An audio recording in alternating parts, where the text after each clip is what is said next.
What's up, Kengan fans? It's your host with the most, Griever, as always. And now with the official end of the Berserker Bowl arc, I guess we're calling it an arc, right? Yeah, sure. So with the end of the Berserker Bowl tournament officially in Kengan Omega, it's no better time than the present to talk about ranking our rounds. Let's rank all 7 matches, all 7 fights in the Berserker Bowl. Once again, this is going to be my personal list, so if you guys have your own list, let me know what they are down in the comment section down below. And without further ado, let's just jump right in. We're going to go from 7 all the way to 1, ranking them on my personal taste, and I'll give the reasons why. You guys can be sure about that. And with that being said, let's talk about the bottom of the list, number 7. Now, what's at the bottom of my list? What's in the number 7 spot?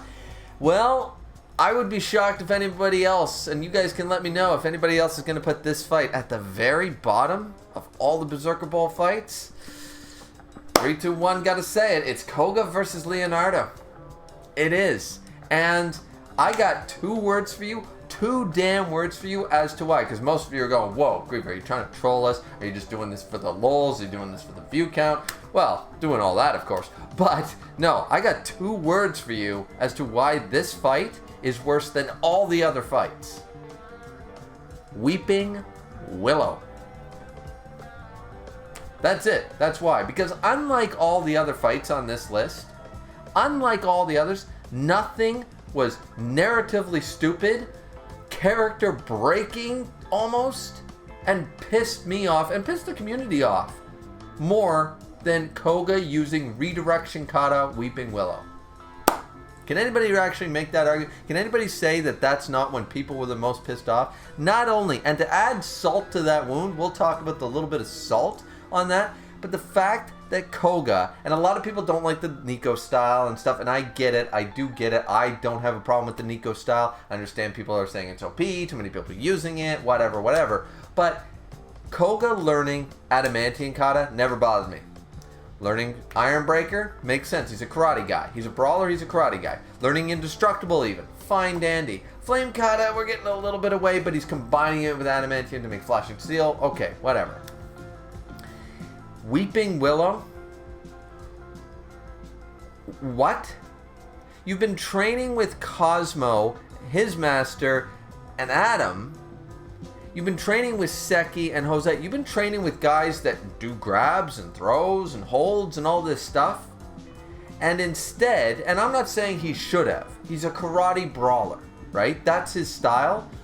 Weeping Willow doesn't fit his style whatsoever. And back in the early stages of Omega, he was the one to say, I don't want to learn any flashy techniques. I just want to get better at what I do. So it's almost character breaking. His own motivation, his own philosophy on how he wants to fight is being broken by learning the fancy techniques that he was dead set against. You could make an argument that he's been maturing a little bit since then and maybe he's changed his mind, but we don't have that. We don't see that. We're not giving that journey or that road that he ended up at that place to say, I need to get my head out of my ass and my tunnel vision and widen my... No.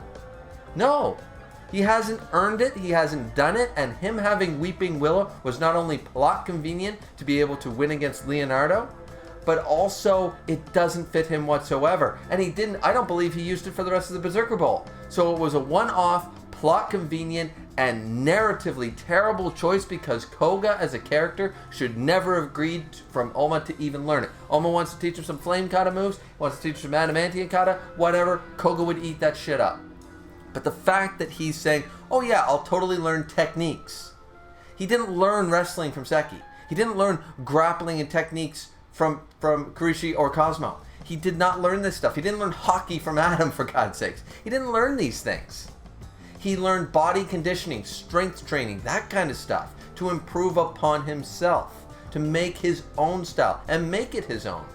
Learning a couple of different moves to improve on your own style is one thing. Training your fist eye, even though Agito and Roland being involved with that makes very little narrative sense as well. Where did that come from? God knows. But that was terrible.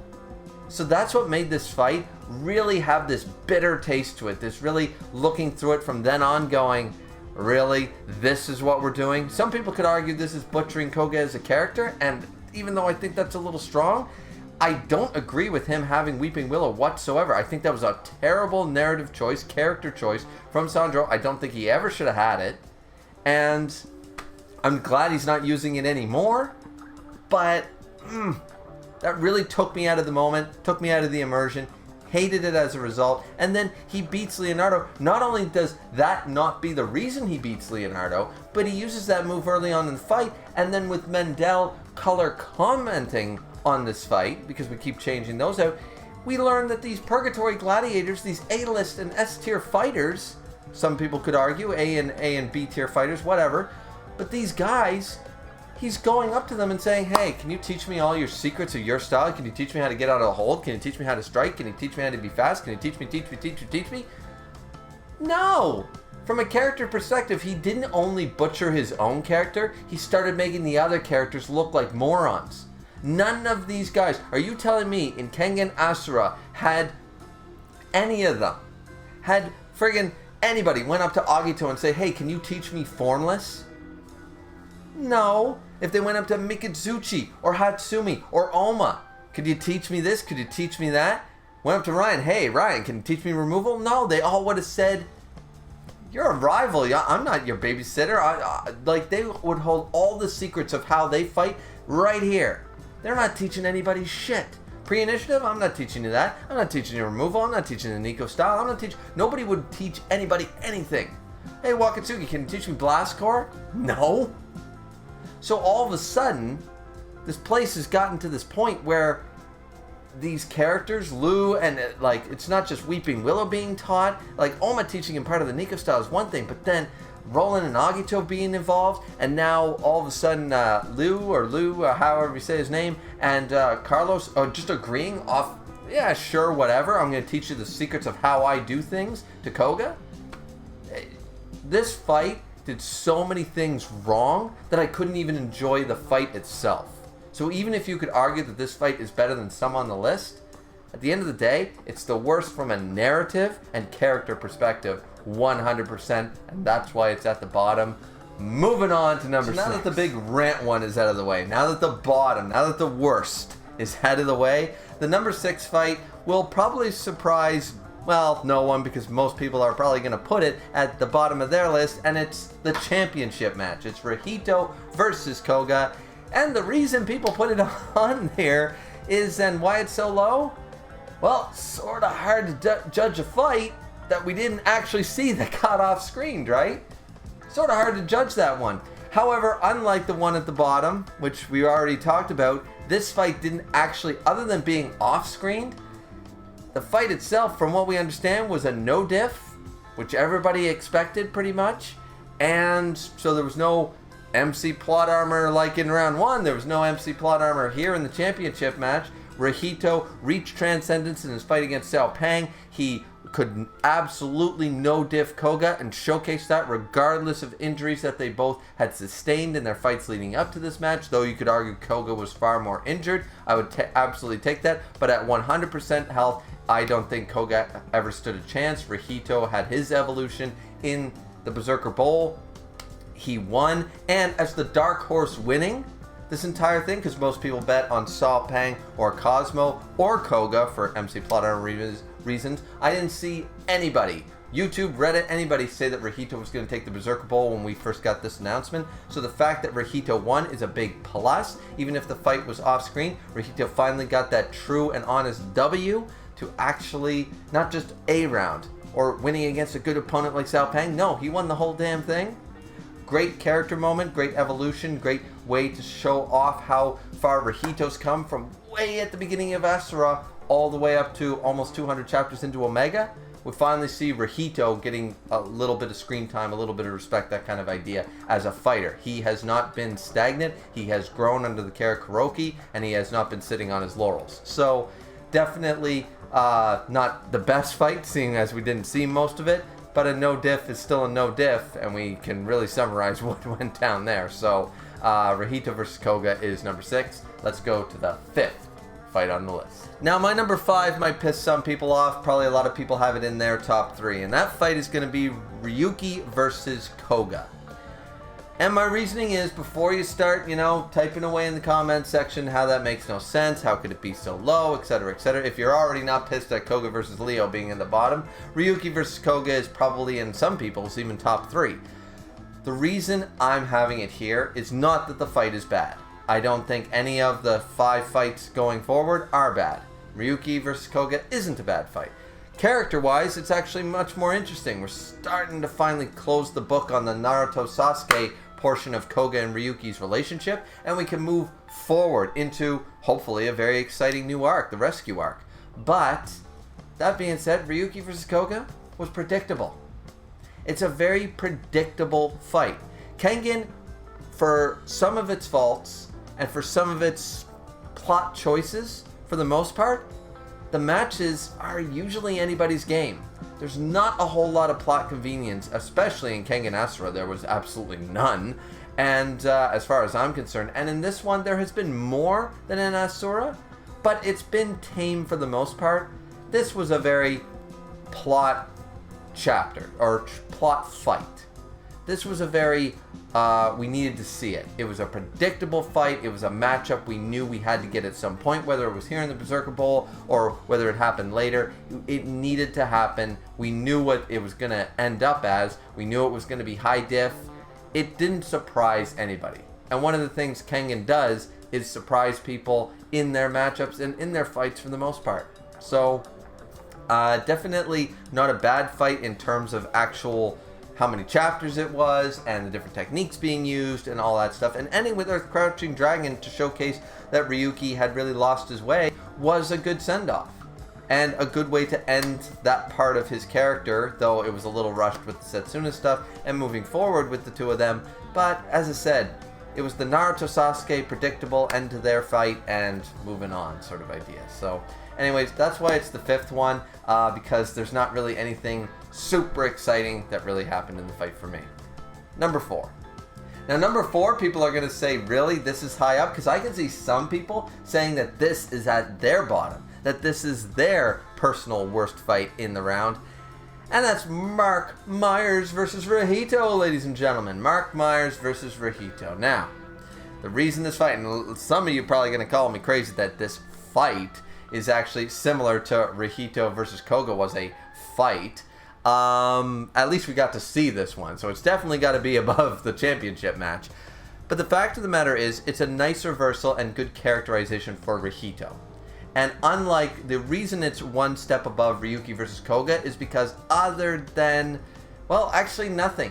Ryuki versus Koga was as predictable as it gets, was as MC, plot convenient, plot armor, plot device as it got. It was poetic, but predictable, and no real surprises in that fight. Rahito versus Mark was a nice flip. It was a nice flip to see that, yes, is Mark probably the weakest contender? You could make that argument out of the 8 contenders in the Berserker Bowl. You could make that argument, fine. But Rahito, who has been suffering L after L since the beginning of this series, for the most part, and in his first real championship, the Kengan Annihilation Tournament, who was his opponent? And who did no-diffed him? And now it's nice to see, after time skips into a sequel series, Rahito, who, the dark horse to win the whole damn thing that I didn't see anybody predict, not at the beginning at least, finally, the shoe's on the other foot.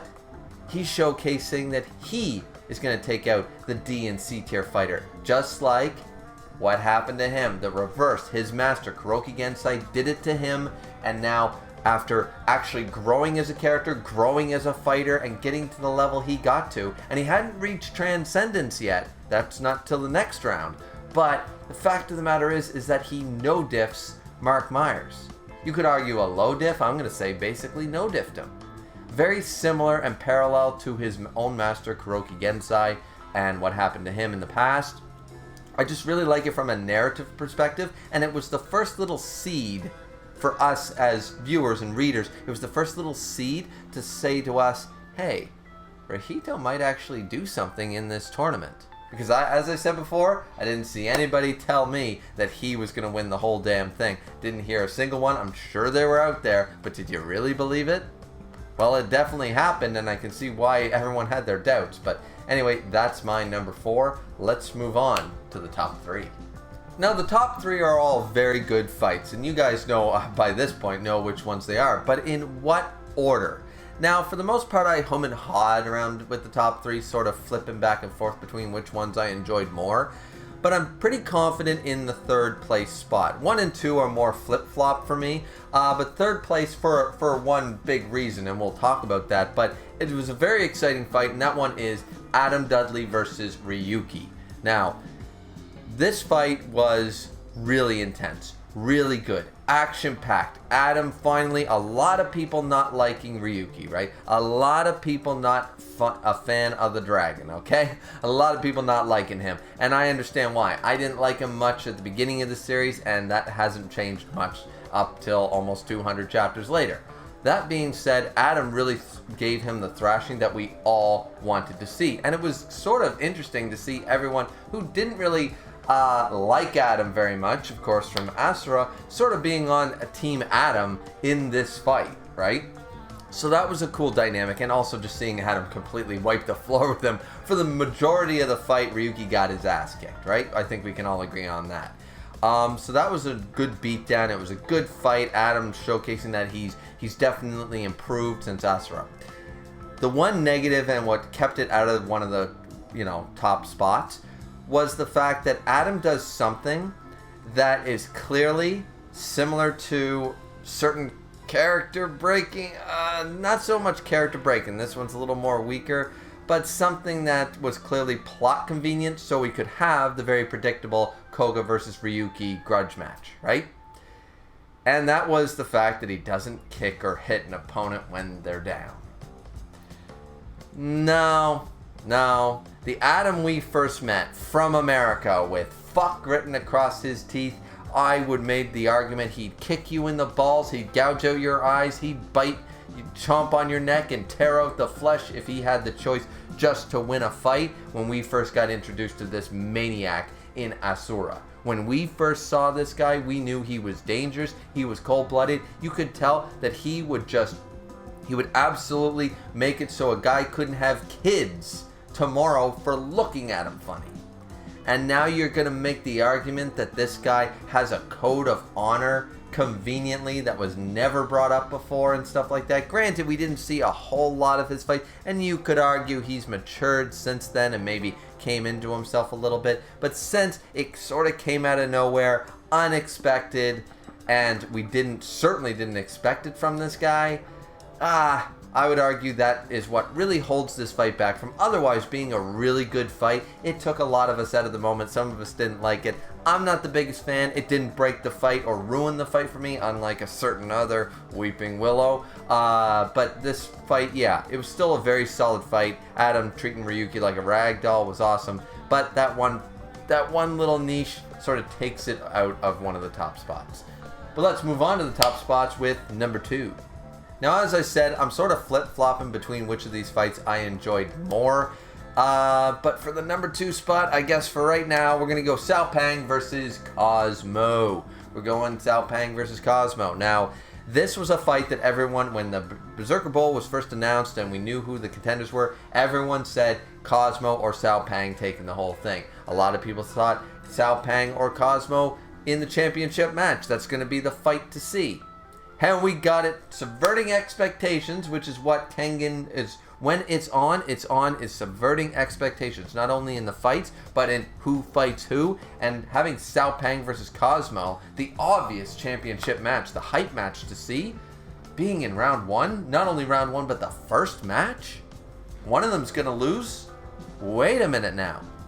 Not only is this a great decision to weaken, regardless who ended up winning the fight, which of course was Cao Pang, but not only does it weaken 2 of the obvious people that could beat anyone else on the list 100% healthy, it also subverted some expectations. It was a great fight, missing just that little bit of old style Asura style of drawing, that really intensity, that the darkness vibe, the do or die sort of feeling to it. But Kengan has sort of gotten a little flowery since Asura anyways. But it was still a really great fight. People were excited. Berserker Bowl hype was at all time when this first started. We were getting all these different predictions, who was going to fight who, and how were the fights going to go, and all this stuff. And I think it was a really solid way to open up the Berserker Bowl. In retrospect, none of the other fights would have been as eye-opening or as of getting us on the edge of our seats to check out each chapter each week. The Berserker Bowl might not have included any of your favorite characters. It might not have had anybody at the top of their game. We had no Kuroki Gensai, there was no Oma, there was no Agito, there was no, Gao Lang or Wakatsuki, but we still had some characters in there that we were interested in, and by giving us not starting off with a weaker fight, like any of the others you could make an argument, but starting off with one of the hypest ones, was an excellent decision, I would argue, and it really set up the tone for the rest of the Berserker Bowl. It was just a really solid fight. And whether you like the fact that Cao Pang won that fight or not, it was easily a 50-50 fight. Giving it a go again, Cosmo could easily win, I would make that argument. But yeah, that's my number 2 choice. It was a solid fight. I really enjoyed it. Now, let's move on to number 1. Now, obviously, we all know what the number 1 fight is now because we ran out of fights. There's only one other fight, and it's between the beer cart guy and Shen. Shen went to get more beer, and he's never been this pissed off before. The crowd felt the chill and the cold, and who turned on the AC because Shen was pissed. He went to get more beer for his favorite new friends, Yamagohan and Joji, and they were out of beer. That fight was a no-diff. That fight was devastating. I know we're going to the inside next, but the inside looks like the inside because they ran out of beer at the beer cart. And now let's move on to the actual one. Okay, so, I'm still saying that is my headcanon, that's who Shen was pissed at. They ran out of beer, so he peaced. He left. But no, it's Cao Pang, of course, versus Rihito, and it's very easy to understand why this is a lot of people's probably top choice. I would argue that it's definitely the best fight, if not Cao Pang versus Cosmo, which, as I said, for a lot of reasons, from a narrative perspective, opening us up to the Berserker Bowl, Cao Pang versus Rihito did more than that, because we had already been through the first round. We knew we were getting Koga versus Ryuki, not in the championship match. So this was going to be a big thing. Who was going to win between Koga and Ryuki? Who was going to win between Cao Pang and Rihito? Because if we weren't going to get the predictable Naruto Sasuke fight at the championship with Koga and Ryuki, and we weren't going to get Cao Pang versus Cosmo in the champion fight, now we were once again subverting expectations. It was kind of up in the air who was going to win. And not only did Cao Pang, of course, go into that fight heavily damaged, but the transcendence, the evolution of Rihito, the character moment of Rihito just set this fight apart. Unlike the attempting to destroy and backpedal on characters in certain other fights, looking at you, Koga and Leo once again, this fight actually showcased the dark horse rising up to meet the challenge and subverting everybody's expectations on who would win the whole Berserker Bowl. Rihito was showcasing not only could he no-diff some C-tier fighters, or D-tier fighters, whatever you want to call Mark Myers, but now he was able to go toe-to-toe with Cao Pang, and once he evolved in that fight, he had finally mastered the basics and relearned what he needed to become a true martial artist. Kuroki Gensai explains it all. There are 3 steps, and when you reach that 3rd step, you enter a new realm. You end up boosting yourself up into a new tier, into a new league, if you will, and Rihito showcases that by ending the fight swiftly. After taking hits and taking damage and looking like that fight might go the distance, finally, his mind and his body and his soul and his fighting ability and his spirit and everything just all of a sudden aligned perfectly. The planets aligned, and Rihito has power up. Rihito has evolved. And that's why this is the best fight. It was a great matchup and a great fight as a whole, and then the final moments of the fight where he reaches transcendence just made it. This is a character. We have now the dark horse who's going to take the whole thing. Rihito character evolution. It added great character development, added great from a narrative perspective, showcased Rihito, and honestly, the fight was pretty fucking solid. The fight was pretty good. Now, I would make the argument the only reason that I had Cao Peng versus Cosmo sort of a flip-flop, I would argue as a fight, that Cao Peng versus Cosmo was probably the better choreographed fight overall. But Cao Peng versus Rahito was a better narrative and character developing fight while not slouching on the fight itself. So it just wins out as the #1 fight of the entire Berserker Bowl for me. But those are my 7 picks for the 7 fights in the Berserker Bowl. And I want to hear from you guys. Let me know what would you have on your list. And as I already said, do you disagree with anything on my list and why? Let me know down in the comment section down below. Don't forget to like, comment, and subscribe. Are you guys excited for the new arc going forward? I certainly am. This rescue arc, I already made the video on that. Make sure to check that out. My predictions and what I hope and what's going to happen in the new arc. Looking forward to it. I hope you guys are too. And we'll see you guys back here for more Kengan Omega content, I'm sure, in the future. Hope you guys have a good one, and we'll see you next time. Sayonara.